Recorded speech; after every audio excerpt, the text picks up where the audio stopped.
Hi friends, welcome back to our channel current affairs daily dose. आज है 30 अक्टूबर 2020 और आज की वीडियो में हम बात करने वाले हैं आज की करंट अफेयर्स पर बेस्ड क्वेश्चंस और उनसे जुड़े फैक्ट्स के बारे में। So let's get started. Question number 1 is, हाल ही में किस राज्य के पूर्व मुख्यमंत्री और राज्य के दिग्गज नेता केशुभाई पटेल का निधन हो गया है? Recently, the former chief minister of which state and veteran leader of the state Keshubhai Patel has passed away? Option A, Karnataka, B, Gujarat, C, Rajasthan, and D, Punjab. So the right answer is option B, Gujarat. Gujarat के former chief minister Keshubhai Patel का निधन हो गया है। वो 92 years के थे। वो 2 बार गुजरात के चीफ मिनिस्टर थे। इसके अलावा केशुभाई पटेल गुजरात के उप मुख्यमंत्री का पद भी संभाल चुके हैं।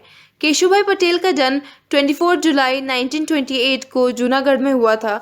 वो बहुत ही कम उम्र में राष्ट्रीय स्वयं सेवक संघ में शामिल हो गए थे। केशुभाई पटेल ने 2012 में भाजपा छोड़ दी और अपनी नई पार्टी गुजरात परिवार पार्टी बनाई। हालांकि 2014 में केशुभाई पटेल ने अपनी पार्टी को फिर से भाजपा में मर्ज कर लिया। सेकेंड क्वेश्चन इज, विश्व स्ट्रोक दिवस इनमें से किस दिन मनाया जाता है? World stroke day is observed on which of the following days? Option A 15 जनवरी, बी 29 अक्टूबर, सी 10 सितंबर एंड डी 20 मार्च। So the right answer is option B, 29 अक्टूबर। हर साल 29 अक्टूबर को वर्ल्ड स्ट्रोक डे मनाया जाता है। इसका मुख्य उद्देश्य स्ट्रोक के बारे में जागरूकता फैलाना है। स्ट्रोक ब्रेन की आर्टरीज को अफेक्ट करता है और एक्सपर्ट के अनुसार स्ट्रोक ब्रेन में ब्लड सप्लाई में ऑब्स्ट्रक्शन के कारण होता है। ये ऑक्सीजन और न्यूट्रिएंट्स की आपूर्ति में कटौती करता है। थर्ड क्वेश्चन इज, भारत ने मध्य एशिया को विकास परियोजनाओं के लिए कितनी लाइन ऑफ क्रेडिट का विस्तार करने का निर्णय लिया है? India has decided to extend how much line of credit to central Asia for development projects? Option A 1.5 billion US dollars, B 2 billion US dollars, C 3 million US dollars and D 1 billion US dollars. So the right answer is option D 1 billion US dollars. India ने 28 अक्टूबर 2020 को central Asian countries में development projects के लिए 1 billion US dollars की अतिरिक्त line की घोषणा की और इंडिया ने टेररिज्म और एक्सट्रीमिज्म की आम चुनौतियों का सामना करने सहित रिसोर्स रिच रीजन के साथ सहयोग और विस्तार देने की भी प्रतिबद्धता जताई। फोर्थ क्वेश्चन इज, किस राज्य सरकार ने बिना परमिट के राज्य में शराब ले जाने पर प्रतिबंध लगा दिया है? Which state government has banned the carrying of liquor in the state without a permit? Option A, Punjab, B, Gujarat, C, Bihar, and D, Andhra Pradesh. So the right answer is option D, Andhra Pradesh. Andhra Pradesh government ने revenue का नुकसान रोकने के प्रयास के तहत एक order दिया है कि बिना एक्साइज ड्यूटी के भुगतान के दूसरे स्टेट से लिक्वर का ट्रांसपोर्ट बैन है और ये पिछले साल अक्टूबर में जारी एक सरकारी आदेश की जगह लेगा, जिसमें हर व्यक्ति को परमिट या लाइसेंस के बिना 3 बोतल लिक्वर रखने की अनुमति दी गई थी। अब यहाँ तक कि पर्सनल यूज़ के लिए भी कोई स्टेट से बाहर से लिक्वर नहीं ला सकता है। फिफ्थ क्वेश्चन इज, किसने इंटरनेट के लिए सिक्योर एप्लीकेशन नाम का एक संदेश अनुप्रयोग विकसित किया है? Who has developed a messaging application called Secure Application for the Internet? Option A, DRDO, B, ISRO, C, Indian Army, that is Bharatiya Sena, and D, Territorial Army, that is Pradeshik Sena. So the right answer is option D, Indian Army, that is Bharatiya Sena. Indian Army ने secure application for the internet नाम से एक simple messaging application develop किया है।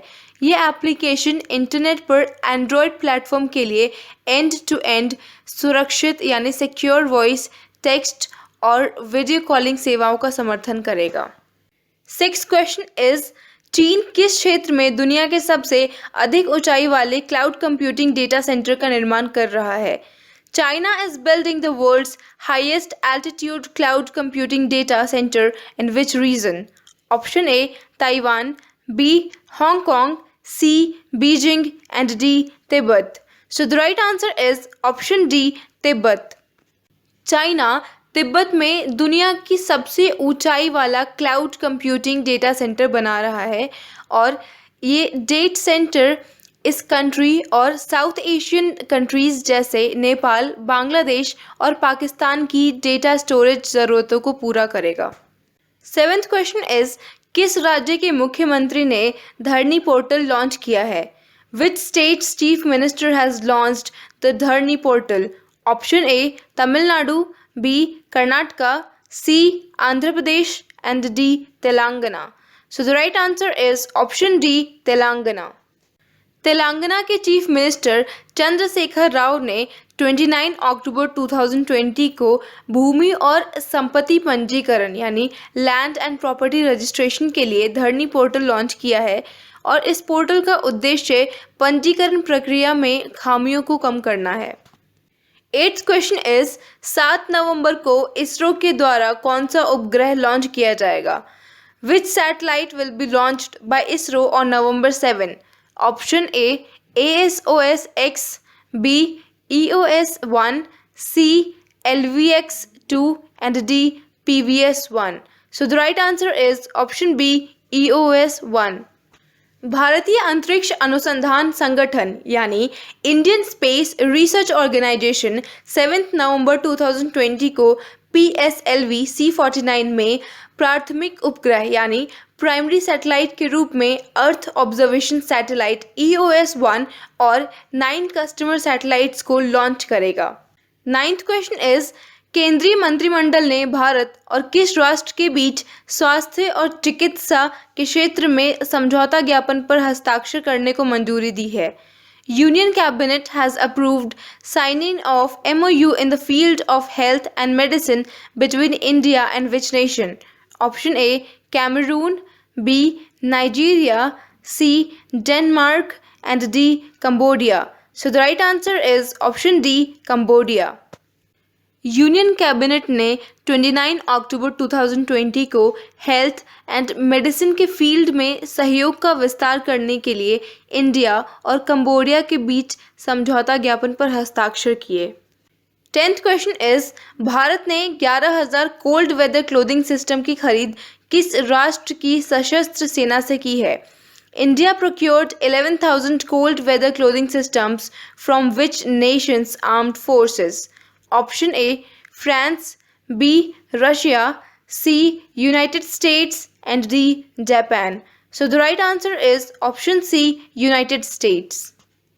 India ने लद्दाख में line of actual control के साथ आगे के रीजन्स में तैनात अपने सैनिकों के लिए यूनाइटेड स्टेट्स से extended cold weather clothing system के 11,000 सेट खरीदे हैं। 11th क्वेश्चन इज किस राज्य ने अंतर्जातीय विवाहित जोड़ों को प्रोत्साहन प्राप्त करने में मदद करने के लिए एक पोर्टल लॉन्च किया है? Which state has launched a portal to help intercaste married couples get encouragement? Option A Punjab, B Bihar, C Odisha and D Delhi. So the right answer is option C Odisha. Odisha government ने इंटरकास्ट मैरिड कपल को encouragement में help करने के लिए एक portal launch किया है।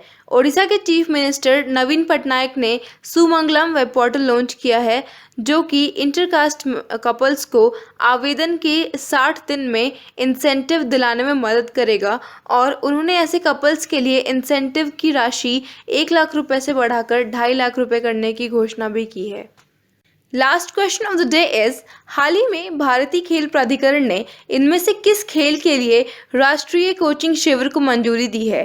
Recently, the Sports Authority of India has approved the national coaching camp for which of the following sport?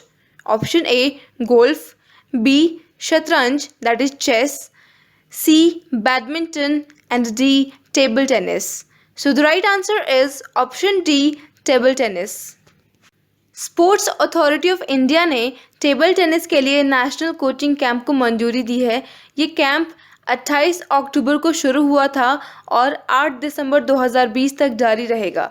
Table tennis federation of India द्वारा दिल्ली पब्लिक स्कूल सोनीपत में 11 खिलाड़ियों और 4 स्पोर्ट्स स्टाफ को भी शामिल किया गया है और इसे लगभग 18 लाख रुपए की लागत से स्वीकृत किया गया है। तो फ्रेंड्स, आपको ये वीडियो कैसी लगी हमें कमेंट करके ज़रूर बताएं and give us a thumbs up if you like this video and do share and subscribe for getting more content like this. Thank you.